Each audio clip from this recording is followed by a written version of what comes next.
Well, hey everyone, welcome to the National Spine Health Foundation. We are back with another Facebook Live, and I'm here with Brian Nault. He is National Spine Health Foundation Board Chairman and President of Bluewater Solutions. Thank you so much for joining us. It's great to be here. Thank you.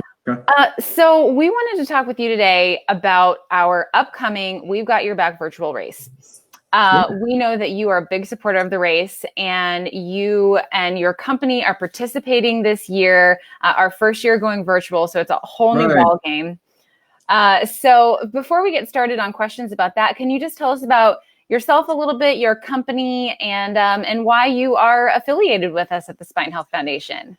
Well, I've been on the board since 2010, so it's been 10 years, and since that time, Bluewater has been supporting the Spine Health Foundation. Bluewater is a federal IT company that does a lot of work with the Defense Department and other organizations, federal organizations around the country, and actually around the world, believe it or not. So a fairly large company, and we have a lot of excitement around this this event over the years. We've been supporting the Spine Health race for 10 years now.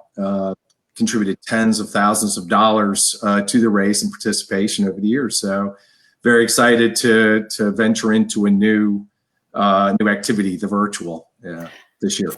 So what, I'm just curious, what makes you personally passionate about the spine health issue in general? Well, it's a very large one. Over my years in professional services, whether it be at Ford Motor Company, back before I started this business, there were a lot of, you could just see a lot of people having that kind of a problem. I actually have had it myself. So there you go. So I'm passionate about it because it is so debilitating. There's a lot about back issues that are unknown to patients, and knowing that there are opportunities for hope and for treatment and for recovery just seems like to be maybe not the sexiest debilitating malady on the planet, but certainly, especially in mid-COVID here now. However, it is a passion of mine because I've seen the results that the foundation has been able to help achieve for patients that have spine issues.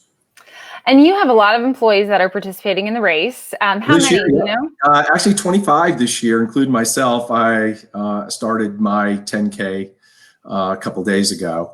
But yes, we have 25. The company sponsored all of the participants. We're still working to enroll others now because we have the whole month. And the company will pay all of the participation fees, plus we're going to double those fees. So far we have raised $1,500 for the foundation. So we're excited. That's amazing. Thank you so much for that. We love to have, a corporate team participating. I think that's really fun. I've done that in a past workplace for myself.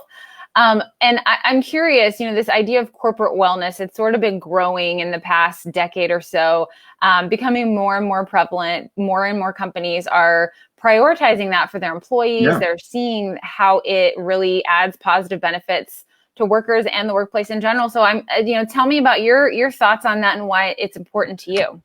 Well, it's important, I think, to all of our employees. It's important to me as a leader, but I think we look at leadership at all levels within the company, and everybody taking responsibility for their health. And so we've always tried to have a lot of wellness activities developed by our HR department. This certainly is just one of many of those types of activities that we try to support. It's quite difficult with a company of almost 400 employees scattered around the country to bring everybody together for a wellness event like this. So this is unique in that we have people spread out all over the country participating in this event. So this is unique. We're very excited about it, and certainly want to get more people. Obviously, if we have 400 employees, getting 25 to participate is just a drop in the bucket. So yeah.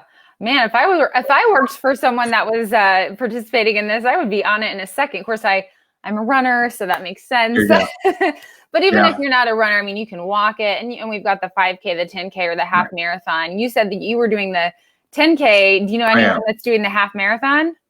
No, I'm gonna stick with the 10K, but I'm actually taking the virtual strides up on there. You can do it a few different occasions because I'm not really a runner, but Hey, I'm gonna get whatever it done. works. I'm gonna get it done. I think I'm approaching. I should have a time of about 25 minutes, Yeah.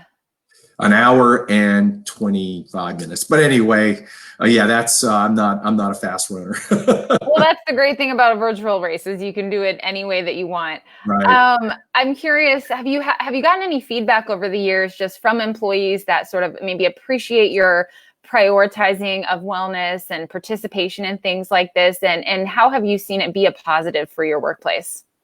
Well, again, I think everybody wants to think healthy. It has been a priority for us in terms of talking about it. The race itself has not necessarily been just a like a cornerstone of our wellness program. Our wellness program really talks about communicating with our employees all the time about different activities, about different lifestyles, about different things. That you can do to promote your own healthy lifestyle, and whether it be committing to quitting tobacco or other types of things. We've been helped by our healthcare provider. Throwing a thank you to Cigna, who's done a nice job for us, helping us prepare and put a lot of information out to employees. So again, I think wellness is individual. I think there is a corporate responsibility. We're certainly taking it very seriously. And anytime we have the opportunity to do something like this, which we've done in the past, we've had over 100, Wow. up to 100. I think our largest participation in a real race, where we had people sign up in the walk and the run, was about 115. So we've had more in the past. I think the virtual thing and people, Yeah. I'm not sure, but we're still promoting it. I expect to recruit some more people. But again, wellness is something that you just, especially at this time where people are shut in and need to do things to get out and feel well, and if they're physically well. So yeah, it's a tough time. Yeah, well, hopefully we'll be back in real life next year. I was looking Right. forward to traveling to Virginia myself to run this Yeah. year, so hopefully I'll get to do that Right. next year. And I would just add on that, just your comments about corporate wellness. Just it has such a multiplying effect. I think sometimes it's hard to see that in the moment, but just healthier workplaces, healthier lives. I mean, and it contributes to an overall healthier country, which is like good for the economy and Everything. all kinds of things. So it Right. really, it's sort of a butterfly effect. And so I Mhm. think it's so great that so many workplaces are prioritizing that. And plus it's, the camaraderie and the connection between coworkers. There's just so much good that can come from it.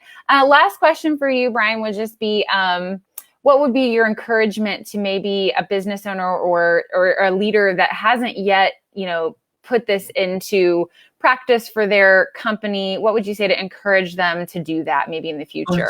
That's a super question, and I thank you for asking it. I think you just hit on it. It's cultural. You build a culture around wellness. You can build a culture around these ideas of bringing morale, of raising morale through these types of events. And this is not the only one. We do a lot of corporate events. This race is but one of them, where we're bringing employees together to get together and think about wellness, think about culture, and it's, I think at the top, it's very important. I feel like we're giving back to our employees when we're doing this. And I would tell any business owner that the investment in wellness and the investment in your culture would be a fantastic return for you.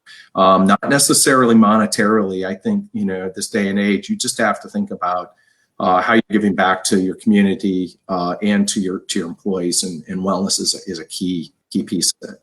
Yeah, And I feel really absolutely. badly too, and I'll put a shout out to every business owner who right now has to be feeling very, very concerned about what's happened over the last few months and where we're going to go from here. But again, they have to pick something, and I think this cultural piece does tie people together. So even those people that aren't participating in our race this year are still aware of it. We're still talking about it, and we're getting cheered on by the other employees. So that's really cool. So. Yeah, I hope things like this are boosting morale, and it is a tough time, but we're going to get through it. And I think there's just been a really beautiful spirit of generosity in the country since COVID hit, and it's hard times, but we're going to push through and come out on the other side. So thank you so much, Brian, for joining us today. It was so great to talk with you, and we're so excited that you guys are participating in the race. So we'll wait to see how the results are.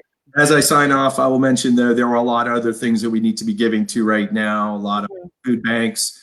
There are a lot of people who need a lot of giving right now, and anybody who's fortunate enough to be able to do so. Certainly, this is one avenue. But as I sign off, thank you so much for having me today. Yeah, have a great day. Thank you so much. Bye-bye now.